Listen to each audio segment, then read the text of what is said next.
So I came here to Colombia to report on what should be all over the English language corporate media, but of course is largely ignored, and that's the largest crisis of assassinations of activists in the entire world.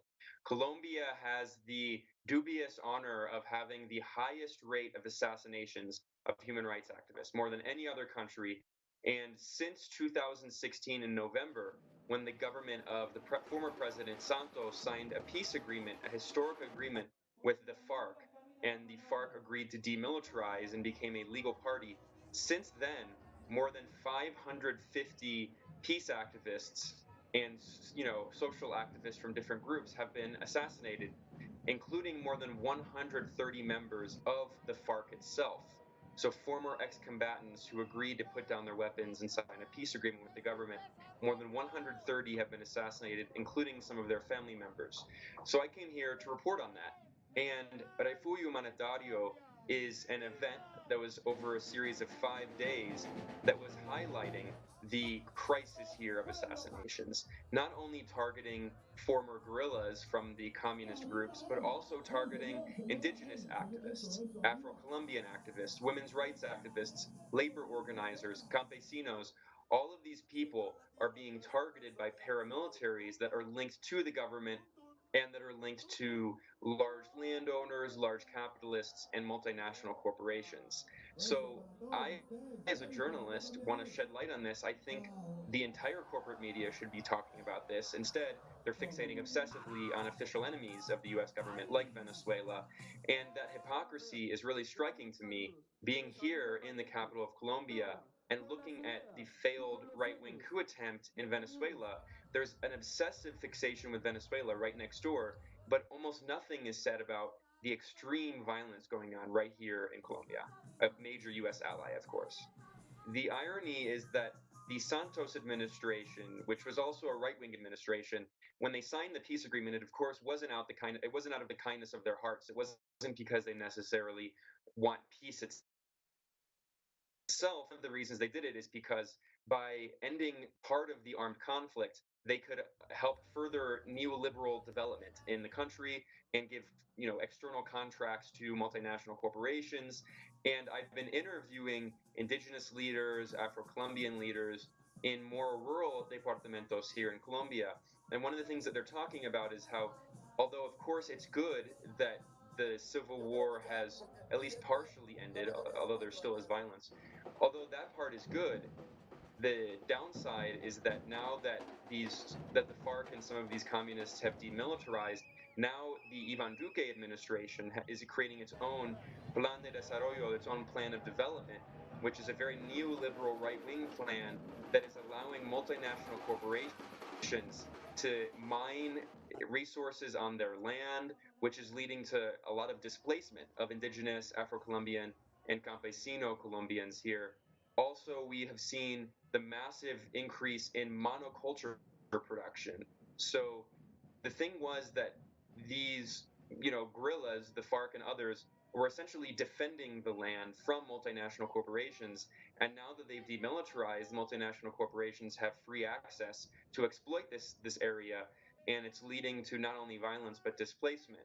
And in that way, a lot of people are they're excited about the potential of a partial peace agreement, but they keep saying that the peace has not gone far enough.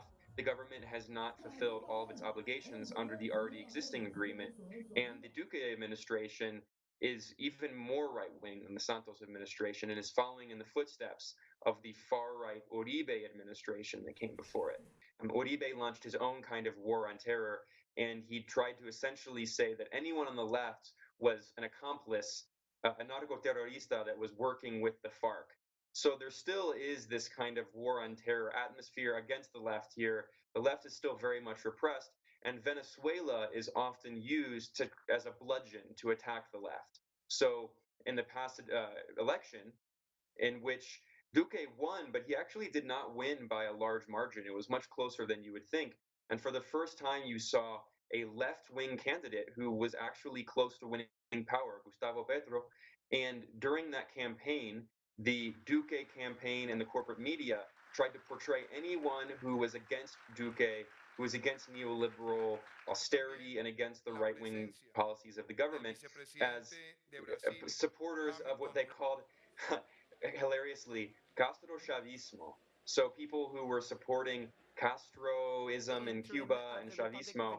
So the idea is to lump everything in with Venezuela, which is the boogeyman, trying to portray everyone as if they're going to turn the country into what Venezuela is. And of course, here in Colombia, they portray what's going on in Venezuela as something that's the fault solely of the Venezuelan government and not of En un país years of de una economic tierra warfare by con the valores U.S., of muy crippling claros. sanctions, the most crippling sanctions the U.S. has ever imposed on a country, and of course of sabotage that has gone on again and again, and violence by the opposition.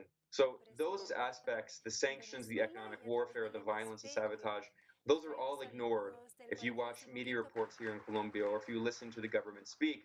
Instead, there's all this fear mongering, and it's used to try to discredit the left here. And it is used to actually great effect, unfortunately. You hear a lot of people on the left talk about how it's so difficult to operate here because Colombia is almost kind of a neo-colony of the US, and the left, even though it is somewhat legal now, it's still grossly repressed.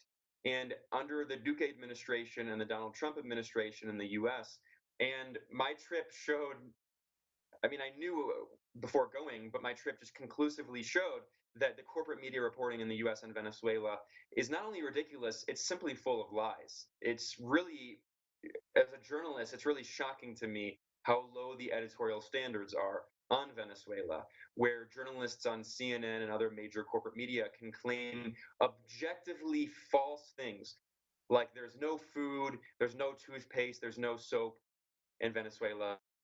There are all of those things. Now, of course, there are difficulties in the country, but why are there difficulties? Those difficulties are largely because of a campaign of economic warfare being waged by the US, of crippling sanctions from the Trump administration. And you can listen to the Trump administration itself and hear the colonial rhetoric that they're using. They're quite open about their disdain for not just Venezuela, but the Venezuelan people. So, for instance, John Bolton, the neoconservative national security advisor that Trump appointed, who's an architect of the Iraq War and has the blood of a million Iraqis on his hands, he has invoked the Monroe Doctrine, saying we are not afraid of mentioning the Monroe Doctrine. This is the 200-year-old colonial doctrine that the U.S. is now reasserting against Venezuela. And this past military coup attempt shows just how superficial the actual political movement that the US is trying to put in power is. There is not much support for Juan Guaido, this young right-wing opposition leader whom 81% of Venezuelans had never even heard of before he self-declared president on January 23rd. And of course, he did that not only at the request of, but really at the command of the US government. We have reports in mainstream corporate media outlets acknowledging that the US and other governments like Canada and right wing governments in Latin America had been plotting this coup attempt, and they were the ones who chose Juan Guaido as their supposed coup leader. Well, we saw this past week that he could only get 25 soldiers to join him in this failed coup attempt. I mean, it was frankly embarrassing. And if you look, the only victory they had in this failed coup attempt that was miserable was that they managed to release Leopoldo Lopez, the far right opposition leader who has been implicated in acts of violence and numerous coup attempts. And what did he do?